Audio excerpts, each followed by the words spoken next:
ইতিহাসে আজকের দিন 23শে মার্চ। 1880 খ্রিস্টাব্দে স্বাধীনতা সংগ্রামী বাসন্তী দেবী, যিনি চিত্তরঞ্জন দাশের স্ত্রী ছিলেন, তিনি জন্মগ্রহণ করেন।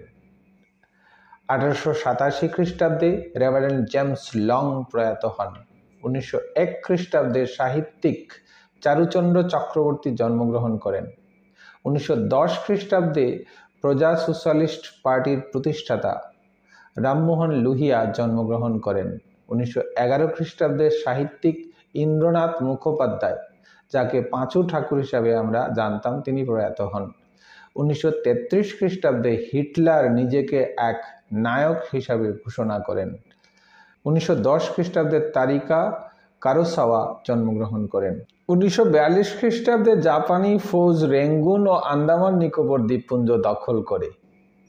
1961 খ্রিস্টাব্দে সম্মিলিত জাতিপুঞ্জ এই দিনটিকে আবহাওয়া দিবস হিসাবে ঘোষণা করে।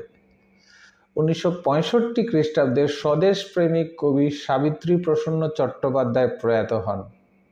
আর 1995 খ্রিস্টাব্দে কবি শক্তি চট্টোপাধ্যায় প্রয়াত হন।